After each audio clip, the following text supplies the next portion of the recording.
Bismillahirrahmanirrahim. Assalamu alaikum wa rahmatullahi wa barakatuh. Amandrobo zinze Ibrah K Mukasa yona josinzira okubanga otulaba nkwanirizako to the extra digest mugoba nsonga tusinzira Kampala mu ggwanga Uganda era nga nkutegeeza tutunulira ensonga mpitirivu nnyo wotulabira wano tukyaliddeko Dr. Franklin Mondo Mugisha kama ibazwe ne anza nnyo kunkyalira Ibrah olunaku lwa Ismail wakimunumbye ku machaga leero ku maliri mbadde ku byange ngenda ku farm eyeri ekasokoso naye musazeewo ne mujja ngamba kasokoso no we Kampala okimanyi oyina farm wakati mu kibuga wakati mu kibuga farm munonyiza nti ozikola ssente gwe iyo yaki Abdullah Sayina yabakazi achaliyo Lati mufedinga munamu. Jali of course. Anyway, atuline Dr. Franklin Mondo Mugisha. Airanga nkugamba tuli powered by Sozo Property Consultants basangibwa Kireka Kamali Road meters 15 zokka. Team nene nyo of course weri okulaba nga buli kimu kitambula bulungi nnyo. Idris Lukwago, Daniel Tone Senabulya nga kwotadde n'omukulu Kiza Clement. Tugenda kwa tutunulira tuli mu season ya bululu. Season yansi kusalawo abana kulembera emitendera ejenjawulo emyaka ejinaddako 5 eranga wano tuli n'omumanyi munadini tata mulimi atenga businessman obulanga abantu abasinga bakutegerera nnyo kuluyi lw'eddiini n'okubuulirira abantu mentorship okutendeka n'okutegeka abantu nokubateekateekera obulamu bw'omu maaso ng'oggyeko bwa leero kubanga Abannayuganda bo baakula bulala obawa emmere ya leero bw'omuwa omulimu anoonya mulimu gwa leero ndya leero olwo lwennyini bw'omuwa ekyokulya ekya leero ne bwe tomusuubiza enkya kyogenda omukolera ayagala kya leero naye nga kyava mu luganda luli mu lugero lw'Oluganda nti ennyama entono egaanangeriwa baasi abo baatutira bonna abaminsali bwe bankwata ne batuteeka mu busiru obufaana kwe butyo tegakolera future bimuntu akolera kufa amayinta afa leero enkola yokola emmere ya leero yaleetebwa baminsani oba mwabajegunjizaawo nedda amayinza engamba abantu bulijjo nti gavumenti eremu kunenya abantu nga gye bali actingamu be baakola enkola eyo once you create people to be that way abantu bo batambula bwe batyo biri obakuza ng'obalaga nti mulina okuba nga Katonda aliomu government gwagala kusaba emmere eriomu government kati nenkuze ndate president eje yakuza abantu bafeyeremu owekibanja hayita president tayitalosi tagenda ku police birokuze gwanga n'abantu nga bafaanako bwe batyo baba kolera mmere ya leero kati abantu balwanira leero kibagala kya leero bakwagala kwa leero buli kintu kya leero everything that you see kyaleero ekyo kinenyezane nkinenya nkuza ya government yemuzadde ezayitawo bene eri mu buyinza nazino yennyini kuba teri mutakolera future kyovola banti omuntu mu kifo ky'okolera omulimo alya mulimo waliwo mumanya mita Chris nakulogera mulabako yagamba nti bw'oba okola emirimu mumanyi is one of the greatest thinkers era bw'ogenda oko nti ku social media oko bayita logic motivators farm logic motivators store n'ogendako ku mukutu omusangako yagamba nti omuntu yenna gwewo omulimu n'ali omulimu kifo ky'okukolera mulimu manti oyo mufu be tulina mu Kampala omuwa omulimu leero enkyagala kusula company gyasanze ng'ayimiridde alwana nnyo okumakinga sure nti naye yagenda afuluma naye egudde thank you n'obufumbo abakazi oyingira olina ssente ogenda omwezi nga tekyalina ssente akolera kujjawo agulira zimbe ewaabwe abakutikudde omukyala abakubbye abakutikudde oba tekiba kisiraani ekisiraani kintu kirala ekisiraani biri muntu alina ebisiraani bye bamusindikira Ibrah biri musajja nagora mu Kampala alina engeri yeyambulako ebisiraani ali mu kikuubo abantu abali mu kikuubo be basinga ogenda mu masabo betikulako ebisiraani bwolowooza bwe bakugamba oba obasangayo. Nakugamba nti biri musajja omugaga yenna alina mandwa ewuweeka mwabana bawala omanyi batunuulira lwaki sifumbirwa ali ayekubako pagaalo alina akabina alina ekitumbwe naye nga teri atwala baba amweyambulirako ebisiraani abawala abali mu mawofiisi omwo baboosi babeyambuliramu ebisiraani okugumya entebe omusajja bwe yeebaka naawe neyegatta naawe Ibrah nga musajja tomumanyi ng'akusanze mu kkubo n'akwerawo emmotoka gwe muwala gwe sooka weebuuzo ono ampakira ebintu ku sipiidi anjagazaaki aneebazaaki ndi muganda we akweyambululirako akufuula sitole gy'ebisiraani bye kati waliwo abawala abali mu mayumba olunaku lwaleero ddala mu covid eno baafuuka sitole gy'ebisiraani naye ndabula abasajja abali eyo abawala bamutambula mbabuulira ate naye baamala okubifuna naye n'abyambaza omusajja. So it is a cycle. It's a cycle system. Etambula. It's recurring. Omwana atuka emyaka 4 nga takyasobola kuzaala alina ebizibu alina emitaawaana kiki bisiraani. Waliwo enjawulo wakati w'ekisiraani n'omukisa era enjawulo eriki?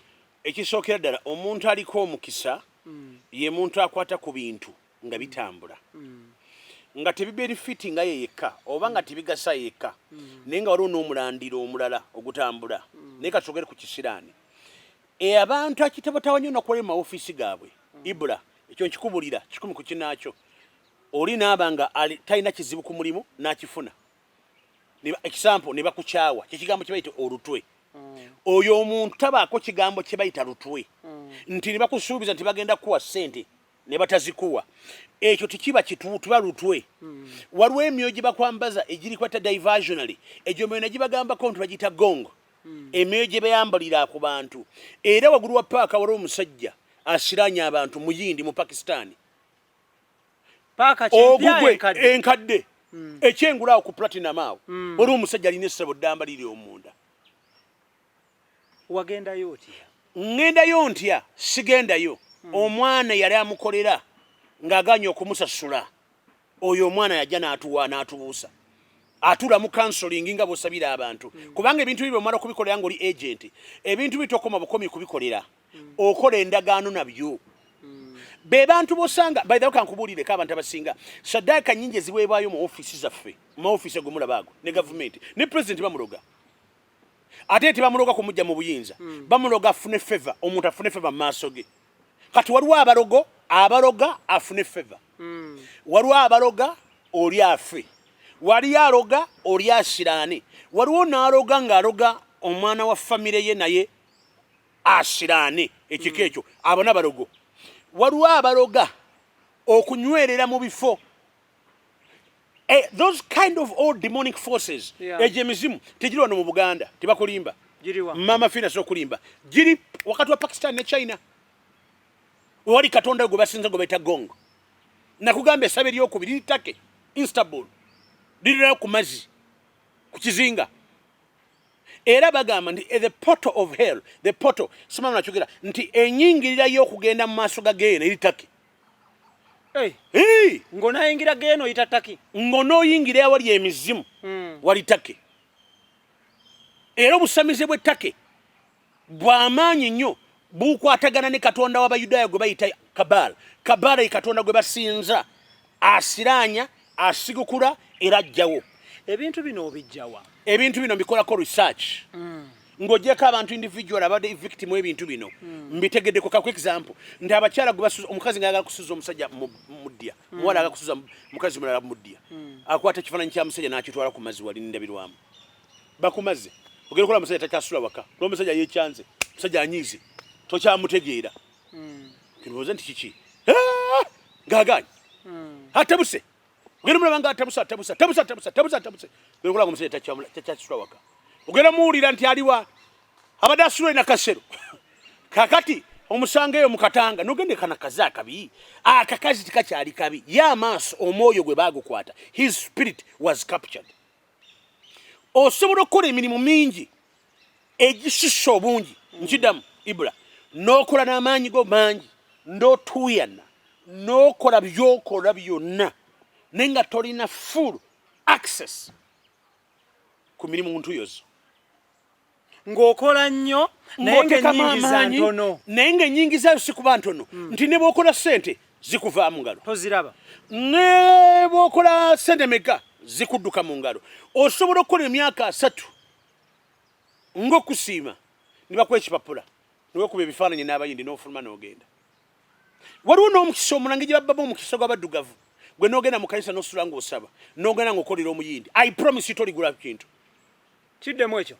Tolikolera muyindi n'ofuna ssente kubanga abayindi bonna we bava essente zaabwe bazita hushtama.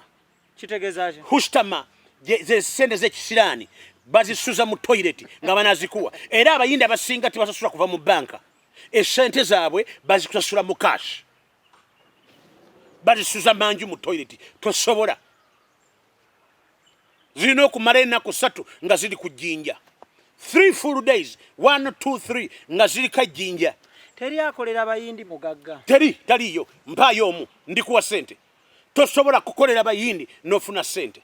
Tosobola kukolera abapakistani n'ofuna ssente. Tosobola kukolera abayindi abashintu n'ofuna ssente. Abashintu baawa. Bamba kubagagga bwe bayita abashintu kika kyabaga kiri eyo Bhutan. Mu nsozi Bhutan eyo, south east of India. Abo nabo bali awo. Example yinzo kola obugagga wali kabagagga nga bakoze ssente. Natuka myaka nga 40s. Oba nakula myaka gye 5 nga mirungi nga yambuka genda omulaba nga tacha. Nga akomye. Nakirira bukirizi. Akola mistake age. Afuna banjeri. Ye kibagala yenkwaso. Era omusajja nga yagala kumalako omusajja munne nga amuliranye ku dduuka tamuloga birala. Akwata ku ssente zize eza change. Nazikwata change mirundi ennaku 7. Zigwa. Extra Digest mugoba nsonga tuli powered by Sozo Property Consultancy. Ibrah Mukasa gemanya gange era nga nkugamba nti tukyaliddeko Dr. Franklin Mondo Mugisha era nga musumba ate at the same time alina businesses endala zaddukanya mu ggwanga Uganda. Ne wabweru wa Uganda? Ne wabweru wa Uganda, South Africa. Batugamba odiringira mu gold. Sidiringira mu gold. Nina company kola agent. Fe tukulabira ntugamba nti bwogamba nti ogenda gula gold. Kugamba gogenda omugula konzi kankolere paperwork. We are an agent in between. Kati ninyo tusoka tutunula ekintu kya gold tudde ku mukisa n'ekisirani. Lwaki abantu abasinga bagamba nti mwabadiringa mu gold. Gold mu ggwanga Uganda business ya kifere. Nti mubeera n'ali n'ow'ekifere. N'ekicupuli. Ekisookerera nasikiriza muntu kugenda okunonya gold ngagenda mutika naga ndisokosa sule sente. Mu delivering ku refinery. Era omulimu gwaffe ku verifying olwa client tugamba nti gold mufu oba si mufu. Nekyo kuli ku advise. Fe tuli ba consultants. Tetutika, tetugula. Tetutika. Naye gwaffe kugamba nti awugenda machandizi. Ogudde maferi. Mwe muli yakuba kukuteekateeka. Na kunnyonnyola kulambulula. Tugamba kati spending out spending. Awo twala. Mu Uganda mulimu gold wadala machandizi. Mwali muyitirivu. Mwali. Netawera. Kusinziza ku batunda. Teyina kilo 2. Tegaliyo. Uganda wonoloze ina kilo mekeza gold. Atanna simu. Naye ali mu market mu saturation. Mu saturation minu milioni 6. Minu mitwalo kilo 6. Zeziri mu saturation. Zeziri mu saturation. Amachandizi kilo meka. Tani. Tani number. N'abaana abagezi. Bakujja musende ng'otunula. Gwe gold wali omulabyeko. Nnyonyo n'amaanyi nali mutise kuva mu Central African Republic. Mwaka ki ogwo? That was 2005. Nga president gwaita Francos Bozizi. Mukwano gwange asula nawe buziga kati. Yali president wa Central African Republic. Yali mukwano gwange nnyo nga ngenda mu kanisa yaabwe mu kanisa yange. So nga tugenda tusaba. Nangamba nti waliwo business. Naye nga lwagala omugula, ngeraagala omugula. Munene nnyo wano mu Uganda. Erinnya lisirikidde. Ndisirikiridde naye nga munene. Naye nga naamugula. Nga waddala namugula. Oyina kumakakabira gold omutuufu. Sirina nga bwe ngambe nti nze ndi consultant. Ntunula. Abalina obuuma babulina. Naye nze nkugamba nti abatukuyi. Kaweddemu. Naye bwe weeyongereyo. I'm a consultant. Abantu bakubaganya ebirowoozo ebweru eyo. Beebuuza Mondo Mugisha akola mulimu ki omutuufu? Ndi mubulizi wanjiri gona gwo mulimu gunsasula omusumba gamba nti tafuna kubulira njiri mulimba bakola moki lwaki bakubandula wali mu forms nga tujjuza ku ipapula ebyenjawulo we bagamba nti occupation yowandikawo ki gospel minister stroke oba okomaawo gospel minister kimala kati abagala okufuna emirimu emirala abagala okunfuna mu mirimu emirala kisinziira ku mbeera kisinziira ku nkola kisinziira ku byoyagala okunconsultinga ono ebintu byogala kunconsultinga ono oyinza okunconsultinga n'oŋŋamba nti njagala kutika ebintu kuva wano kutwala e Dubai naye njagala katali nkalina oyinza oga nti nja kutika ebintu kuva Hong Kong kubireeta wano nsobola okuyambako kubanga nina companies enkolegana nazo ezirikit osobola okunconsultinga n'oŋŋamba nti njagala onkola ekye bayita survey on this issue, on this market, ninkuwa omuwendo gwange. Kizibu kyange nti sente zange zo ziwera. Biri mulimu gwange gusooka kusinziira ku mulimu gw'ompadde ntandikira ku bukadde 3.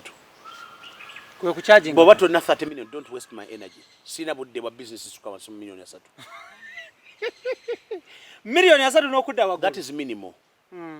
Kubanga ngenda kuengaginga abaana, ngenda kuganjinga abantu, that people I'm going to engage. So, million, what is million 3, sina budde bo. Embeera yange ensusa million 3. Million 3.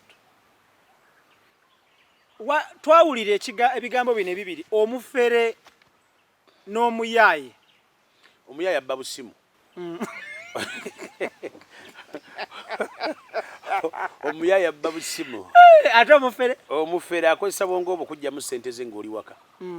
Ng'otudde naye n'osiima. Nakuwekera ekirowooza nti oli mugaga musibu owedde. Mu Uganda mulimu abafere? Abafere babeeko akombisigana n'okkiriza. Nina omusajja yanzibako. Naawe bakubba? Banzibako nga nakayingira oni nkyakayise nfunye my first billion. Nampulira ndi mugaga nnyo. First billion wakuba ki? Saakuba nakola accumulatively. Nakola accumulatively. Waliwo enjawulo? Waliwo enjawulo. Kuba kukola ebitaano n'obikozesa n'ebizaala 5 ofuka 1 billion. Doctor, tugende mbolambola.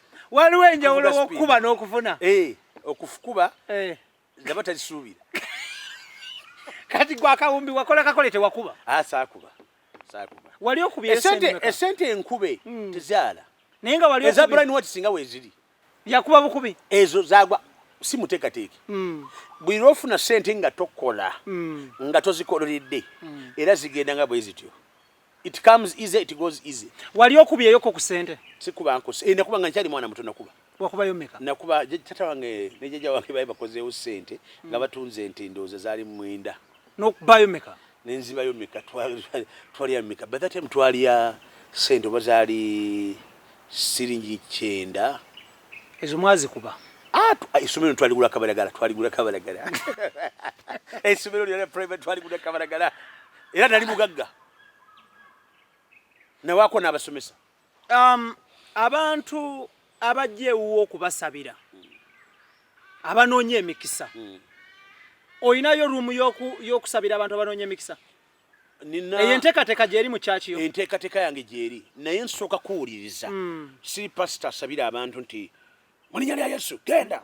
No. Mmala kuwuliriza ekizibu ky'olina. Buli kisiraani waliwo kikireeta. Buli bujeemu waliwo kye buleeta. Na buli bugonvu waliwo kye buleeta. Buli lw'ogondera Katonda alina omukisa gwakuwa. Ate buli lw'ojumira sitaani ojumira Katonda ate wali bisiraani bijja. Mu kino sigamba nti abakkiriza mu Katonda kwa balina omukisa. Naye balina kibayita chances. Ekintu kye bayita omukisa si chance. Chance kigwawo. Omukisa n'enkyolya. N'abaana balya. Baba n'ebyobusika. Kati abantu abasinga bajja mu church baba banoonya chance. Nsabira nfuno mukisa, nfuno omulimu, ogwo si mukisa. Eyo chance. Nsabira nfumbirwe, ogwo si mukisa. Eyo chance. Bufumbo tebabulya. Teri alya bufumbo.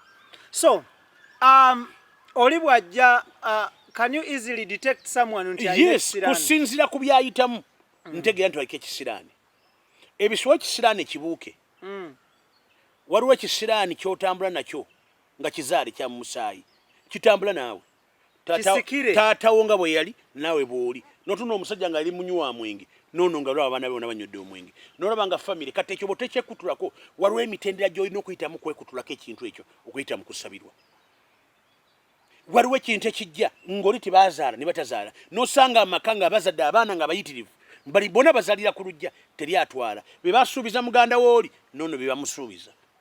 It's a system moving until you break that generational curse. Togenda na gyolaga. Byonna byokola bya bwereere. N'olaba embeera eri ku maama wo era nga yeekuliko. Kati omuntu oyo bw'ateezuula waliwo kye bayita okwezuula. Okwezuula okumanyi. Okwezuula ye muntu kugamba nti naye kino ewaffe kirabika Ibrah. Kino kye tutawaanya ewaffe. Waliwo kino ekitutawaanya. Waliwo oguntu ogujja gutulondoola. Waliwo oguntu ogujja gututambulirako. Senga wange yali bwati, tata wange yali bwati, mama wange yali bwati. Bonna be bafaanana. Same system. Anajja okufuna okusabirwa afune omukisa. Omukyajinga otya? Tebali sense charging. Pastor yenna akyakugamba nti nkusabire nkuwe ssente. Omuntu oyo mubbi.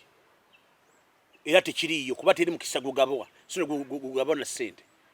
Emikisa gyonna gy'olaba mu nsi Katonda akuwa buwi. Omuntu omusabira aveeko ekisiraani kikutwalira bbanga ki? Kikusinziira ku bugonvu bw'omuntu azze okusabirwa n'okumanya n'okuyaayaana. You can take a donkey to drink, but you can't force a donkey to drink. Tosobola kutwala endogoyi ku mazzi enywe naye tosobola kugifoosinga nti enywe. Kakati kujja ng'omaze okwezuula n'ogamba naye bino mbikoyi. Eyo point biri lw'ogituukako Ibrah ng'oteredde. Era abantu abasinga tebamanyi kwezuula. Ibrah nkikubuulira abantu abasinga mu Uganda tebamanyi kwezuula. Abantu abasinga mu Uganda tebamanyi kye baagala. Abantu abali mu Uganda olunaku lwaleero tebamanyi kye baagala. Abantu bali mu ofiisi balwana. Waliwo abantu abatambula ekiro baamukwata omutima ekyowulira ebyo. Wawuliako nti Kamiliyoni yatambula kuva ku kizimbe Tanzania n'agwa. Wakiwulira? Flosatu. Naye nga era atambula ng'awulira. N'amenyeka amagulu. Omanyi lwaki? It's because simply two things. Baye batuta omwoyo gwe. Omubiri gwali mulamu naye ng'omwoyo mutwale. Nsabo mbasabidde bangi. Oli n'abava mu buliri n'atambula n'afuluma ebweru naye nga ne bangaba sleepwalking. Kati gye bata sleepwalking. Baba bakwata omwoyo gwe. Ani yali yakwata omwoyo gwa Kamiliyoni? Ate kubanga olwo endagaano ziyakola. Era bw'otula ne Kamiliyoni asobola okubula nti nina endagaano zinakola. Oba aidha ina byataatuukiriza. So bali bamubanja. Bw'osoma kigambo kye bayita demonology. N'osoma essome eddala erya ghosts. N'osoma n'ekintu kye bayita sacrificial system. N'osoma you detect the sacrificial system of life. How humans work. Kuba ffe tuli myoyo. Ibrah w'oli mu mubiri. Naye Ibrah nyini sisobola kumulaba. Kankiddemu. Ibrah sisobola kumulaba. Ono ayogera tusobola kumulaba. Kuba nti bw'ofa omubiri gwa Ibrah gwe tuziika. Omwoyo ne gugenda. Omwoyo ne gugenda because you are spirit. Abantu bakitegeeranga. Abantu balowooza nti guno omubiri ye muntu. Ono si ye muntu. Guno omubiri gwetise muntu. Eno baasa. Kati batu communicating tuli myoyo. Kyovola nti bw'oba bwebase oyinza okuva ono Ibrah niwe sanga oli kaseese. Your spirit when you are sleeping it walks out of your body. Kutambula nnyo. Era omuntu asobola okuyita. Kyova nti abasamize bangu nnyo okuyita omukisa gwo nga bayita mu mwoyo gwo. Because when you come bakolako emikolo ng'oli wano. Bw'omala okukolako emikolo wange oli wano ne bakulirizinga n'oddayo. Oddayo ng'oli wa kisiraani. Kati bw'omala okudda mu mubiri byonna by'okola it's action of how they invoked you. Olina okubaako n'obukuumi. Obukuuma omwoyo gwo. Kankiddemu. Era kino njagala gwa kiwuli yakiraba. Gwe oli mwoyo. Ono ayogera tosobola kumuwulira. Kubanga bwe nfa guno omubiri gwe bweziika naye omwoyo gwange tebasobola oguziika because I'm a spirit. God is a spirit. Twatondebwa kuva mu kifaananyi kya Katonda. Teri alabye ku Katonda n'omubiri guno. Kati just nkwada example nti bwe weebaka omubiri oli mu kitanda kyo Ibrah ne weesanga kawempe your spirit has power to walk at night. Nigukola bigagalo kola nga buli eri. Kati bana abasamize bakola sadaka. Gye bayita spiritual exchange. Bayita omwoyo go ne bagwambaza. Bwe bamala okugwambaza ne bagulirizinga. Ne gude mubiri gwa Ibrah esegukuwa mondo. Kati gogenda okuzuuka boti. Jukira omwoyo go bakomeza kati. Gukomye mubiri go. Omubiri go omwoyo go kiguli, omubiri go kiguli. Tutunulire. Kati ekisiraano omuntu akyambala bwatyo nti bakozesa omubiri go. They use your body, your soul and dress your body. Era omuntu laka kutabisa omuntu obufumbo. Bayita omwoyo gwa baawo ne bagutwala. Bayita omwoyo gwa sister wo ne bagutwala. Bayita omwoyo abantu batambula nenga mirambo. Nga mirambo giwedde nga taliiwo. Walowooza ko amalaya lwaki batuna bwe bati. Abantu abamweyambulirako bwe bamamala emirimu gino gye bayita exchange of hormones. Awo abasajja abasinga abasamize era abagagga abalina ku masente muno mmotoka abalina ku bintu byabwe bwe batandika kwogera ebigambo ebyo ebiraamiriza nga boogera bigambo ki nga balaamiriza boogera bigambo ki bisasa ate byewuunyisa sagala mbyogere bitisa kye bayita speaking in languages no kyanjawulo nnyo tusigire ekifaananyi boogera bigambo nga yeeyambula olwaleero luno bw'aba amaliza emirimu gye bannyinaffe baagala bamanye ebintu bino so that bw'awulira oli nga tandika okwogera bwati nga komaawo ate ng'amuliko komaawo ng'ali ku santala komaawo kubanga wano gw'olina babuusa bigambo ki ebyogerwa abantu babimanye Ibrah ebigambo bikambwe kinyaga bigambo bikambwe abasajja bano bajja kunyiiga abasajja bano bajja kunyiiga abasajja bajja kunyiiga abasajja bajja kunyiiga abasajja bali mu Kampala example omuntu bwakubuuza bwati tulete engalo zo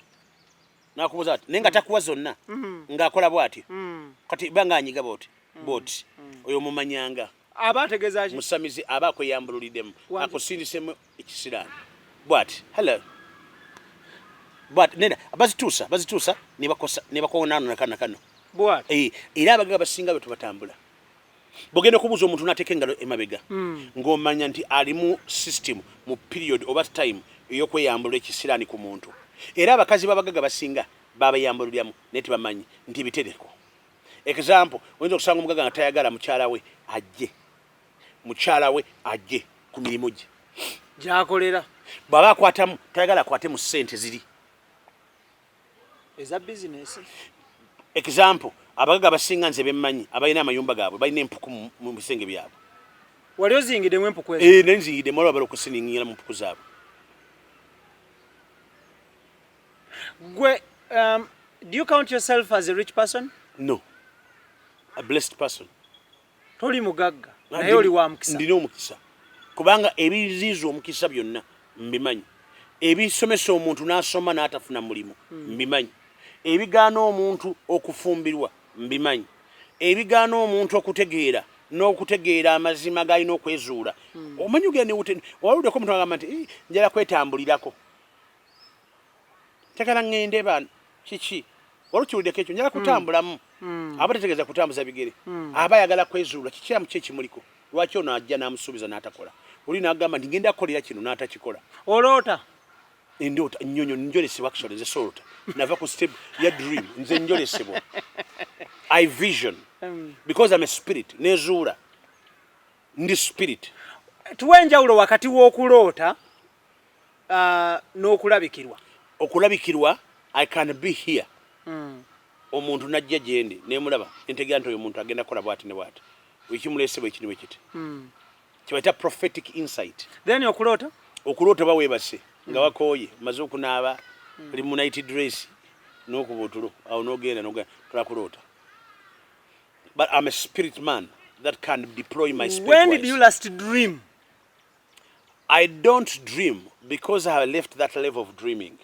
I see. Wali oloseko? Edda nga sinakutwa ku stage eno gye ndiko nalootanga naye omuntu aloota ali wiiki kubanga okuloota buba bunafu oba oyoleseddwa kyotasobola kulwanyisa omuntu agamba naloose naye abyerabidde naloose oba kifaananyi kitya era n'omuntu nasigala mu ntiisa naye omuntu ayoleseddwa abeera in position to fight back era aba ne solution. Alabikirwa kati goli mu level ya kulabikirwa. Yes. Vision. I vision. Thank you. I vision seeing, I vision day, I vision night. Nsoku visioning, nsoku no omuntu wen nentegera nti ono bwati bwafaanana. Mu kulabikirwako wakalaba Katonda emirundi emeka? Sirabanga Katonda. No. Ndaba bizibu by'abantu. Katonda yampa ekirabo okulaba ebizibu by'abantu. Ye tomulabanga ko Katonda simusinkananga ko never. I've never met God. Sinkananga Katonda. Ate omwana we Yesu Kristo. Simusinkana ko tunyumye emboozi ngayo bagamba nti bali babaga nti banyumya mboozi ne banywa kachai sinywanga naye kachai. Through your vision, have you ever been to the heaven? Through your vision? Through visions, yes. Many people have been to heavens. Nemba Catholic, nemba Protestant, n'abantu abalala. As a person, yes. I've visioned myself. I've found myself in a beautiful places. Into a places. You can't know because you're half dead, half live. And between God, there's no time because He owns time. Extra Digest mugoba nsonga Ibrah Mukasage manyaga tuli powered by Sozo Property Consultants tuli ne Dr. Franklin Mondo Mugisha. So ngai badengera nti okolesebwa amanya agolesiddwa kanko example waliwo abantu abakola ennyo ng'abaddu but they'll never get anything out of what they have done. Okola ng'omuddu imagine n'okola myaka 3 5 naye nga tonakyosobola kufunamu. Ibrah nokola ne company kitaawo n'akola kuva zaali bamulaba bakola ne company nti ya sukali n'atuuka okufa ne bamuwa ekipapula nga bibugaga bwafunyemu obadde mwesiga mulungi n'ogera ne weekubira ne general manager aliwo omuyindi gwe bajja Bujirati n'otunula smiling no smiling. Employee of the year no maiza n'otambula n'ogenda. You have not maximized the moment of your time. Lastly ngatunzika njagala tutunulire season je tulimu ya bululu. How many aspiring politicians and incumbents have reached out to you obasabire bawangula akalulu akaddako? Abasinga nabanyigira. Nasabira bamwe. Tebazza muzigo? Tebazza. Bannabe abavuzi abasinga wabanyigira tebazza muzigo mu kisanja kiri nabasabira ne bayitamu nabasabira wasu bameka abagwa bameka abayitamu be wasabira nasabira abantu 72 ne wayitamu 61 abagwa wabasasula otya abagwa wabaddiza otya because bagwa simanya no they came to you obasabire bayitemu ne bagwa tikiri must nti bojja jendi okusabira. It is a must that you should go through. Number 1, instruction byoyitamu abinkuwadde okukola. Bwebugana okukola. Ibrah, abantu nga bomanyi bakutuukidde bangi nga boogera ku MONDO. People have never known what I possess. Tibakimanyi. That is why nti abamu of course bakutula bagamba yo musajja alina amaanyi gijala. Musajja alimedda. The whole truth of the matter is this. Nti bw'omala okwezuula nomanya nti oli kitonde nga oli mwoyo osobola okudominatinga ebitonde ebirala byonna. I'm telling you the truth. Njagala ensonga nsobola okukwata omuntu yenna nga ali ku mulimu n'emuggyako. Osobola okugjayo omuntu ku mulimu? Bamugi bajjeeyo. Gwe n'obasabira omulimu ne gugwawo. N'akeera ku makya n'agamba nkooyo okukola n'afuluma n'agenda. Nga gwe wasabira? Nga teri amugabi. Ate njogera siroge kusaba kokka. Because you are spirit. Bamekabe wakawanjula nsobola okukyayisa ekintu sijja kuboogera but I can. Nina abanerezeemu mu police. Ulira nina abanerezeemu mu police. Today they are not there. They are out. Nga bakozesa ebintu ebikyamu. They are out. Nina n'abasumba abaliwo olunaku lwaleero abajja nga twakajja mu mutundwe ne bagamba bagenda kufa ogenda ne bansibira ennaku 4. They are out. Tebalina kutaka. Ero lyokozesa. Sidogo manyi. Mada sinakyogera. Manyi. Bagenda onena gade tugenda musibira nakwana ne bagende Kasese tebakomawo ibujjuko nga bakomawo kuva mu kuziika. Habo ne bagwerawo. Olwo ne yakagenda. Bana byabufuzi bano. Akati abo bona spirits. Be wayisamu. Bameka abaze omuzigo. 16 nkyabajjukira. Ate nze kyenjagala sikundetya na sente. Ne bajibe baze Katonda babu bujulizi. Mu church. Neero bajjanga kiro. Tusabire. Nimbawa amafuta nimbaga mugende. Nimbagamba kola kino. Bw'oli mu politics, oli mu campaign tokola bino. Tokola kino. One byonna tolina kukola. Kati bameka bakakutukirira tugenda mu mukazi, tulina bintu bingi birina okubanga tukola. Tebalina ko bakana bakyala babwadde bampeta. Bwadde bampeta, oyo mukazi n'omuteeka ebbali. Ennaku mmeka? ennaku zibamalako nga bagenda kwogerera abantu kubanga manyi biro oyimira boti n'oyogerera ebitonde spirits abantu emyoyo gino ng'ogitunuulidde giba gikutunuulidde olaba maaso ga mubiri naye emyoyo giba gikutunuulidde. So how you communicate to those spirits ali abantu abo is very matter. Let me give example. Every good politician akwata emyoyo gy'abantu.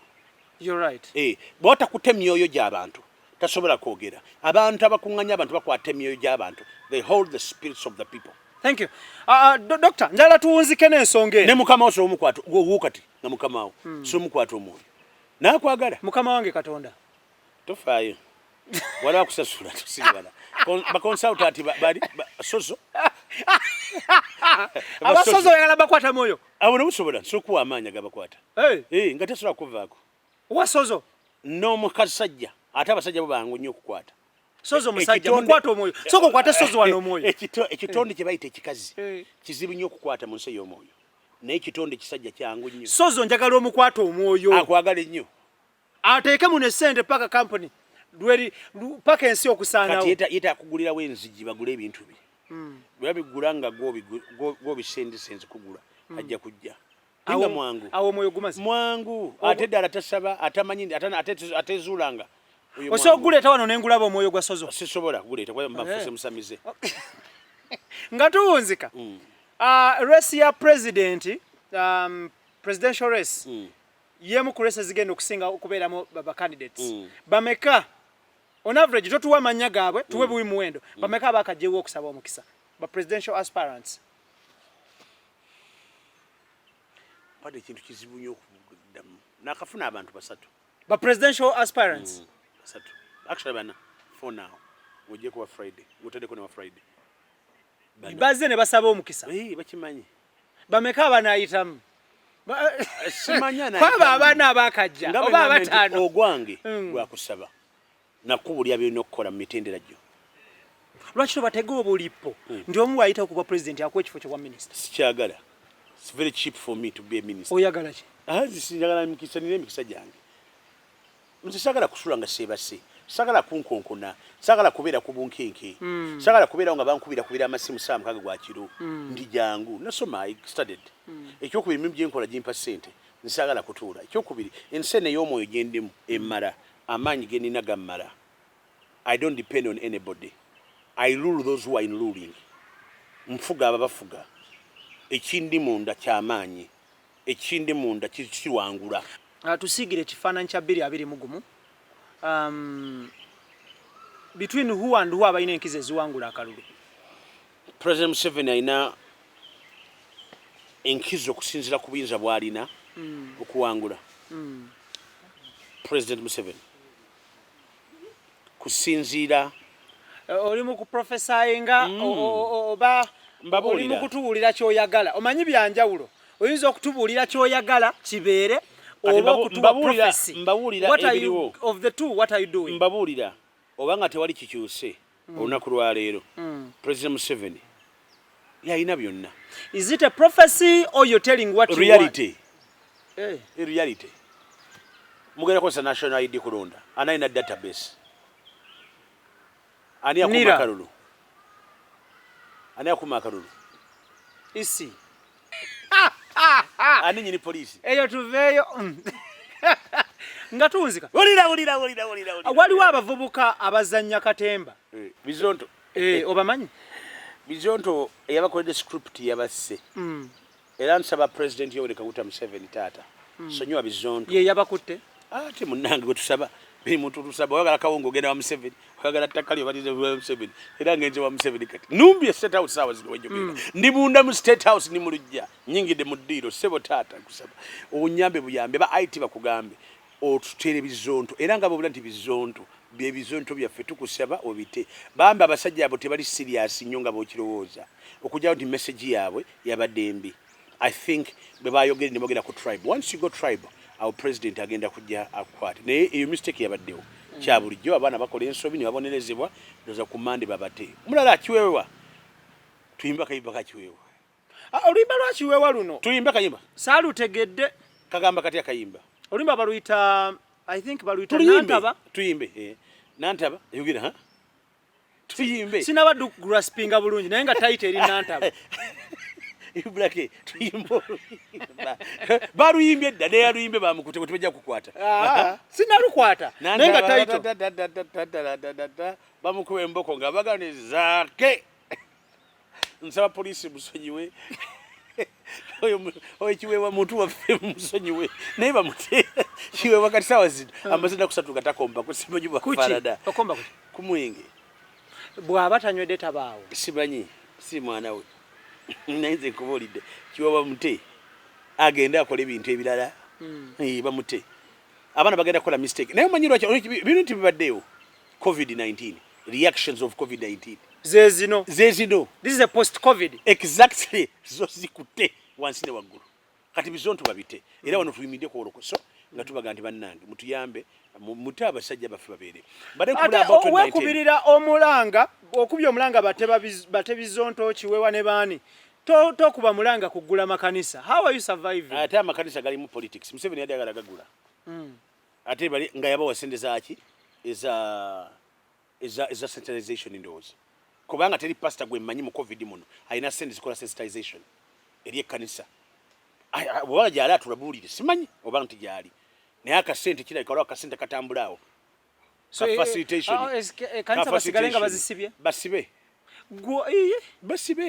basibe kubanga Museveni agala gulawo kanisa naye olaba muganye okusiba tubamanyi tusomera munda mu baasa tulaba tutegeera yabadde ayagala kugula amakanisa n'amasinzizo yamugamba gasibe andi kubanga olwo sensitization eggwanga lyonna balina okulitabaala ku budget yaani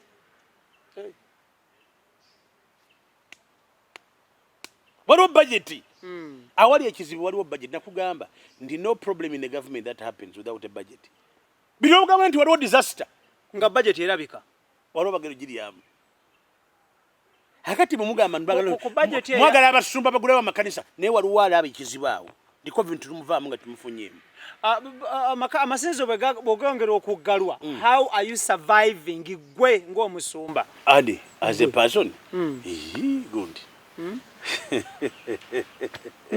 nterere mondo wanje Extra digest mugoba nsonga Ibrah Mukasage manyagete tugenda kubanga tusukkawo wano njala kwebaza timu gye ntambudde nayo njala kwebaza Nkyaseka Idris Nkyaseka Tone Senabulya Daniel Mugoya ne Kiza Clement nkobyawo bebereremu 2021 Bobi Wine ajja bw'obanga teri bikyuse agenda ku hard time president abala basigadde bonna muwagire Bobi Wine akalulu kawoome sente ziyingire kidem 2021 president Bobi Wine ajja awisane ne president Museveni bali aba babiri abasigadde bonna mugobere Bobi Wine muba bave mu resi ate waliwo bonna bawatanya naye n'omwana yaze ne hit nenjagala bwanaakomezaawo amaanyi mangi movement wegende kusesema akasente ako kenjagala kayingirewo ako nakabaliira ku ludda bonna ndya bali banconsulting anendia na bano ne basulwa anendia ndi muli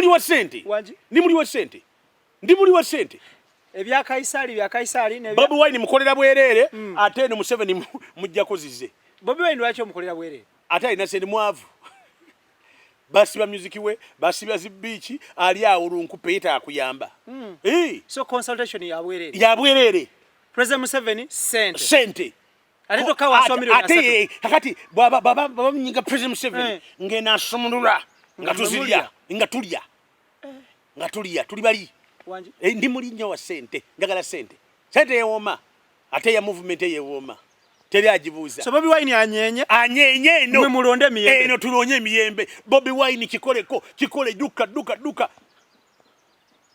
so akome kukunyenya kunyenya President Bobi Wine anyenye naye nsaba ekintu kimu seya biveeko seya yazira seya banangi naye seya mutera okwogera ku simu ogera naye lwaki siwa myaka gyange Extra digest mugoba nsonga mubere bulungi mweraba Sozo Property Consultants mwebale tuteeka musene basangibwa kireka wali Kamuli Road meters 15 zokka olina plot bagula amataka bagula amayumba ebyawaka ebya restaurant saloon ne office mubere bulungi mweraba